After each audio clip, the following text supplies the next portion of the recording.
Hello and welcome to this Telimed tutorial. Today I'll take you through all of the steps on how to connect to your Stripe or link your Stripe to your Telimed profile. So if you don't have a Stripe account already, you're able to set one up through this process. And if you do already have a Stripe account, it will be a little bit less of a lengthy process. It will just ask for your login email that you've used to create your Stripe account, and then it'll ask which account you want to connect to Telimed. So first of all, you want to click Add Bank Account. And once you've clicked that, it'll take you to this initial step. So here it says, do you have an email address? So if you have an email address associated to a Stripe, you'll use that one. And if you don't have a Stripe account, you can use your preferred email address to set up an account now. So I'm going to create an account, John Smith at johnsmith.com. And I'm going to make a password. If you don't have it already, you can download the Google Authentication app. Once you have the Google Authenticator app, you'll be able to scan this QR code and it will link. Once it's linked, the next step will be a secure code that Stripe will provide to you.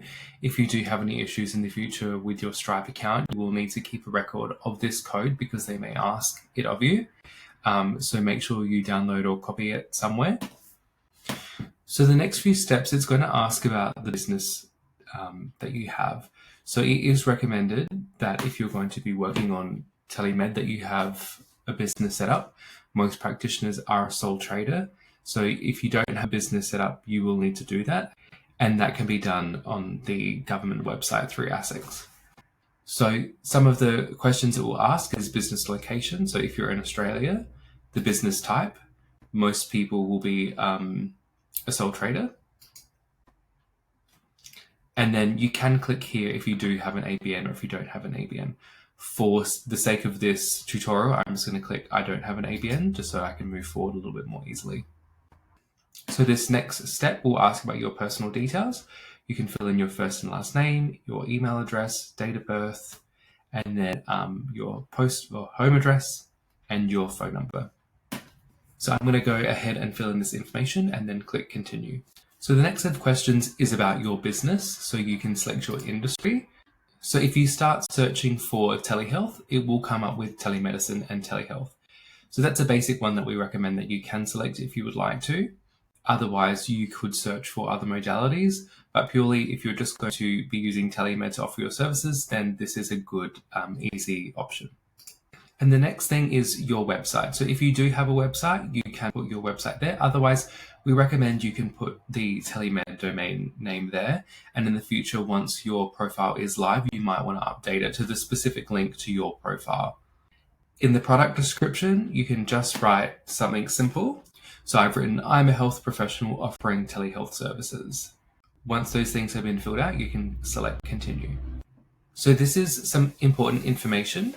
It's going to ask for your bank details. So the way that Telimed works is once that this is connected to your profile, patients will pay to see you through the Telimed platform. Once the consultation that patient has paid for has completed with you, it will trigger Stripe to release that payment to you. So I'm going to fill in some bank details now. But before I put that information in for the bank details, you can choose whether you want it to be manual or automatic. Normally, I just select manual. So manual means anytime that there's a payment that is scheduled to be made, Stripe will automatically do it for you whenever there's a payment ready. So for example, if I have an appointment and I see someone on Friday, once that consultation's completed, Stripe will know and it will just send money for that appointment. So I usually just leave it to manual. So the next step of this process is Stripe just wants to know what you want it to show on your bank statement as where the money is coming from. So it does recommend that it has something to do with the business that you're offering. So they've already automatically put these suggestions in there. They've put telemed.health in this first section for the statement descriptor. And then in the shortened descriptor, it's just got telemed.he. so slightly shorter. You don't have to keep those. You can change if you like. That's just a description that it's suggested. So I could just put in Telimed, I could put in telehealth, online services, whatever you want it to be. It just means that when you go through your bank statements, you'll be able to see all the payments that have been made to you via Stripe on behalf of what you've been doing on Telimed. Customer support, it will automatically put the phone number that you've already put in there previously, but if you want to put a different number in, you can. Maybe previously you had put a work phone number and that you want this one to be your personal one. For this show phone number on receipts and invoices, you can deselect that if you like. With Telimed, patients will receive their own invoices from Telimed, not from Stripe. So they won't actually see your mobile phone on the Telimed receipts or invoices. And you as a practitioner will also receive invoices on the Telimed platform to see the payments that will have been made to you from the consultations that you've done, and your phone number also won't be on those invoices anyways. So you could leave it selected on, but I would just suggest to select it off. But just so you're aware, your phone number won't be shared with patients on Telimed on the invoices anyways. So this next step is from Stripe. It does say Telimed partners with Stripe Climate, so that is an initiative of Stripe. So you can choose to contribute a certain amount of your earnings to this. But if you don't want to, you can just click no thank you. If you do want to contribute to make Stripe more carbon neutral, then you can choose to do that if you like. I'm going to click no thanks and just move forward. So finally, it will give you a review of all of the information that you have added, and you can click agree and submit. And it will then tell you if there's been any issues or if you need to update any information. We always recommend that once you have clicked agree and submit, you should log into Stripe separately and just make sure that it's not asking for any more verification.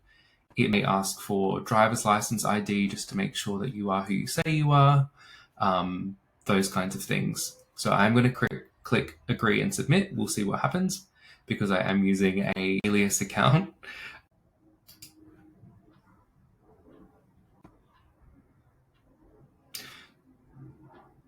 So it has taken me back to the Telimed profile, but it is best that you check your emails just to see what Stripe has said and if it's requesting any more information. But I know that it can be a bit of a potentially complicated process if you're not familiar with the questions that it's going to ask you. So hopefully this helps just smooth out that process a little bit more. So thanks for your time today, and I hope that helps. If you do have any more inquiries, please do send through any emails to inquiries@telimed.health. We're here to help, and thanks for being on this journey with us.